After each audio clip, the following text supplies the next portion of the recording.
El jugador que el fútbol nerfeó. Muchas veces pensamos que hemos visto todo en el fútbol con Zidane, Ronaldinho o más recientemente con Messi y Cristiano Ronaldo, pero hubo un jugador neerlandés en los años 80 que pondría de pie a Europa. Su nombre es Marco van Basten, leyenda viviente del AC Milán y de aquella naranja mecánica heredera del cruyffismo. Su carrera comenzó en 1982 en el Ajax, a la edad de 18 años y tras ingresar de cambio por el mítico Johan Cruyff. Eso serviría como un preludio a su carrera futbolística, pues con el cuadro de Ámsterdam logró conquistar 6 títulos nacionales, hazaña que dejaría atrás estando en el conjunto italiano, pues en el Milan logró conquistar Italia y Europa, haciéndose de 5 títulos nacionales, 2 Champions, 2 Supercopas de Europa y 3 Balones de Oro. Y por supuesto, con la naranja mecánica lograría ser el protagonista en aquella final de la Eurocopa con un gol suyo conquistando dicho título, todo esto en tan solo 11 años. Lamentablemente jugó su último partido en 1993 a la edad de 28 años, pues sus lesiones lo obligaron a retirarse. De no haber sido por esto quizás estaríamos hablando del futbolista más laureado de todos los tiempos.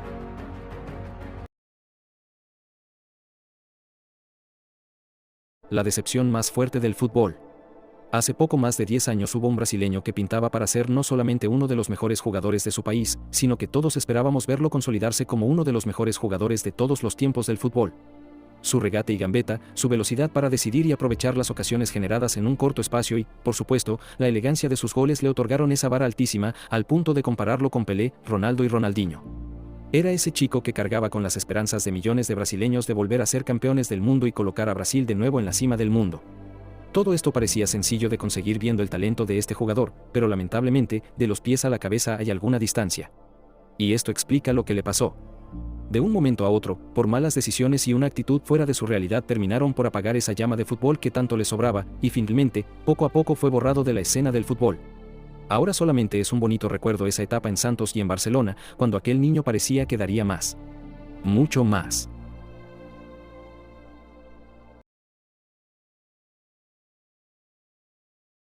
¿Mourinho está en decadencia? Es el último en campeonar al Manchester United en Europa, lo cual dice mucho de él, pero ¿qué es lo que está pasando con el hombre que en su momento fue campeón de Europa con el Porto e Inter de Milán, y que incluso puso de rodillas al Barça de Messi y Guardiola? Mucho se ha hablado de este tema en los últimos días tras darse a conocer que la Loba no contaría más con sus servicios, poniendo fin a su etapa en la capital de Italia.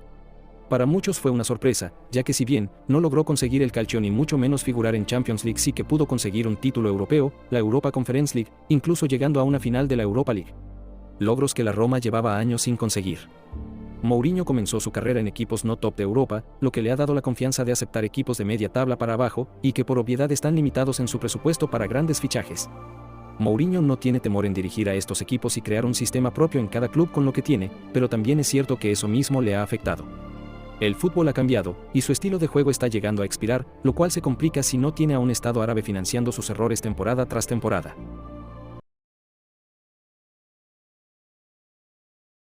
El poderoso y breve recorrido del Expreso de Cardiff.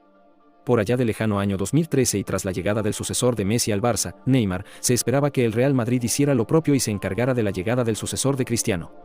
Y por supuesto, el Madrid ya había comenzado a trabajar en su llegada.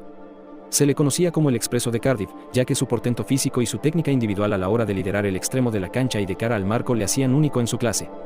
Gracias a sus actuaciones en Madrid, el mundo hablaba de cómo sería el sucesor de CR7 cuando este ya no estuviera en el club o se retirara del fútbol. ¿Cómo no ilusionarse con tal jugador fantástico? Siendo pieza y figura fundamental en 3 de 5 finales de Champions ganadas, un jugador joven con mucha proyección, dolería enormemente el ver cómo de a poco ese brillo en el fútbol se iba apagando hasta finalmente perderlo por completo. Tras diferencias en el vestuario del Madrid, baja en su rendimiento en cancha y un repentino gusto por el golf, Gareth Bale se marcharía del conjunto blanco por la puerta de atrás y poco después se retiraría oficialmente del fútbol. Tristemente se retiró mucho antes que el jugador del cual sería el sucesor.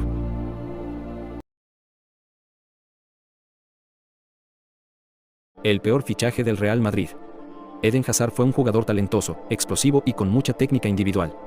Sus momentos en el Chelsea han sido de los mejores prime para un futbolista en los últimos tiempos. Considerado como uno de los 5 mejores jugadores en su momento, determinante tanto a nivel de clubes como de selección, teniendo grandes actuaciones en Champions, Premier League y en la Copa del Mundo con Bélgica. Todo apuntaba a que el salto a un equipo élite era lo que seguía para el belga. Es por eso que tras muchos rumores de su llegada al Barcelona o Real Madrid, el mundo clamaba por verlo conquistar Europa. Y cuando por fin se dio su llegada al Madrid, todos pensábamos que el dorsal 7 no habría tenido mejor heredero. Sin embargo, algo pasó, algo ocurrió en Hazard que su nivel decayó completamente y las lesiones se hicieron presentes. Una nula disciplina en su físico y una actitud poco profesional tras su llegada al conjunto blanco terminaron en decepción y frustración. El mundo esperaba más de ese jugador que se quedó en el Chelsea, de ese jugador que prometía conquistar España y Europa, terminó por sufrir las consecuencias de algo que olvidó. No siempre se es joven, y el talento sin dedicación termina por apagarse. Tristemente se retiró a la edad de 32 años.